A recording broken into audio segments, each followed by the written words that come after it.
The Metterling lists. Venal and Sons has at last published the long-awaited first volume of Metterling's laundry lists.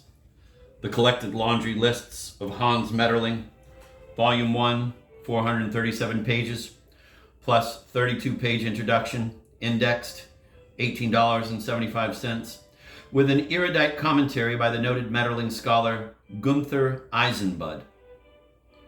The decision to publish this work separately before the completion of the immense 4-volume oeuvre is both welcome and intelligent, for this obdurate and sparkling book will instantly lay to rest the unpleasant rumors that Venal and Sons, having reaped rich rewards from the Metterling novels, play, and notebooks, diaries, and letters, was merely in search of continued profits from the same lode.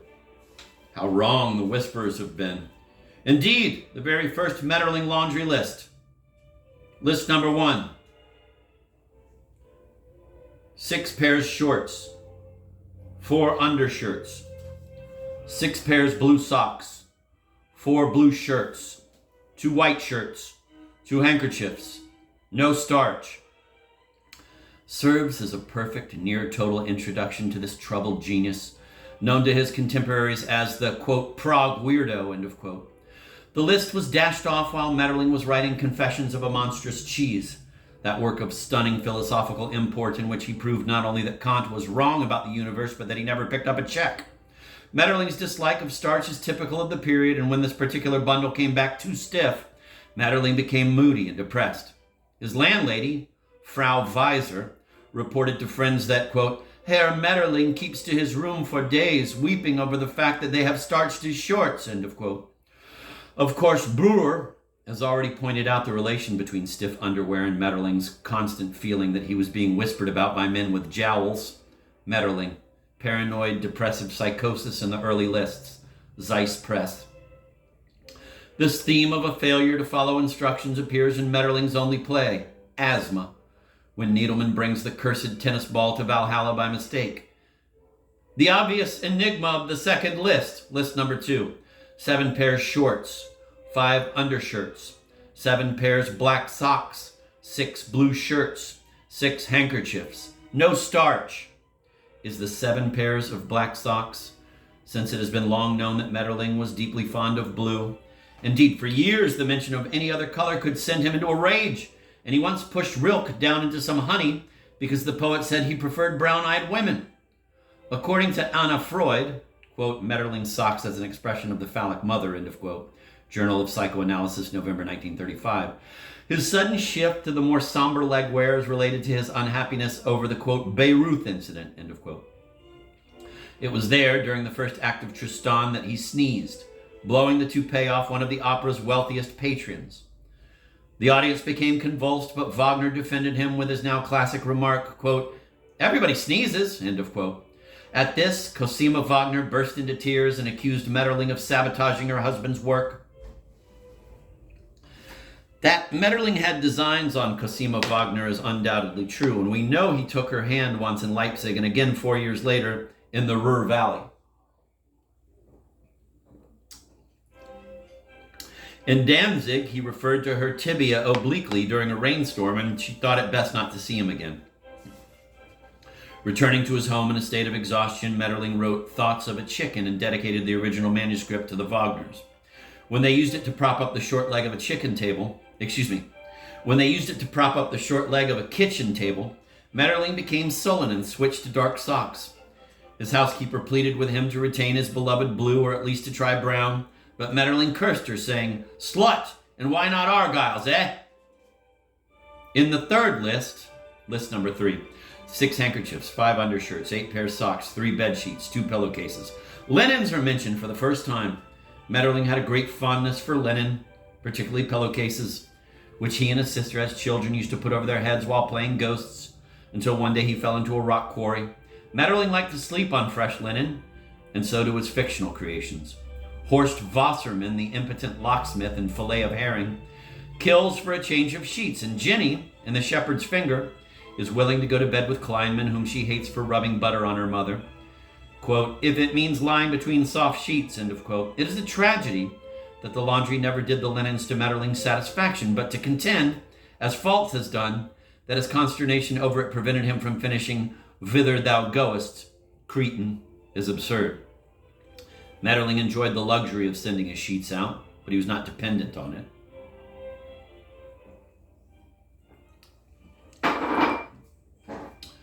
What prevented Metterling from finishing his long-planned book of poetry was an abortive romance which figures in the, quote, famous fourth, end of quote, list.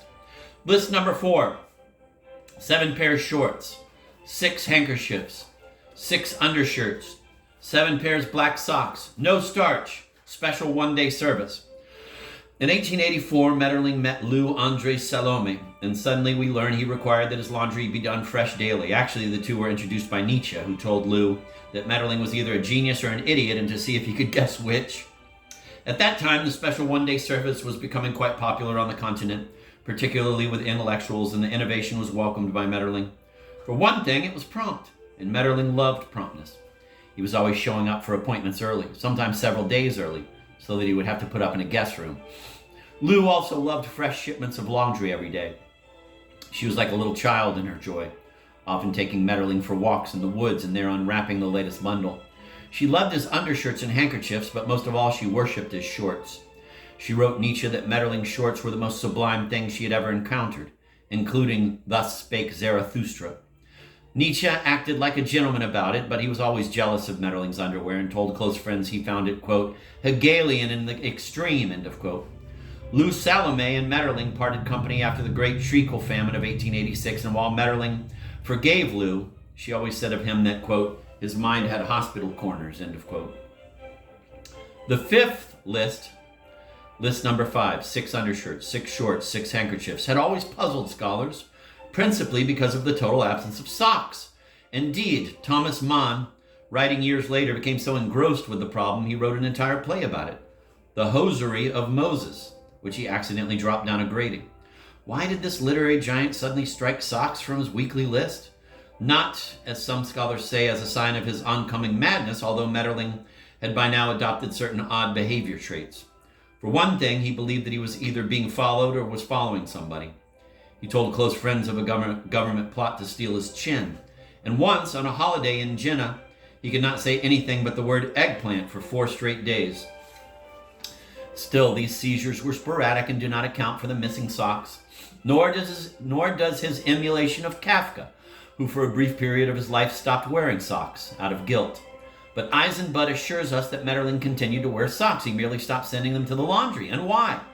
Because at this time in his life he acquired a new housekeeper, Frau Milner, who consented to do his socks by hand, a gesture that so moved Metterling that he left the woman his entire fortune, which consisted of a black hat and some tobacco. She also appears as Hilda in his comic allegory, Mother Brandt's Icker. Obviously, Metterling's personality had begun to fragment by 1894, if we can deduce anything from the 6th list.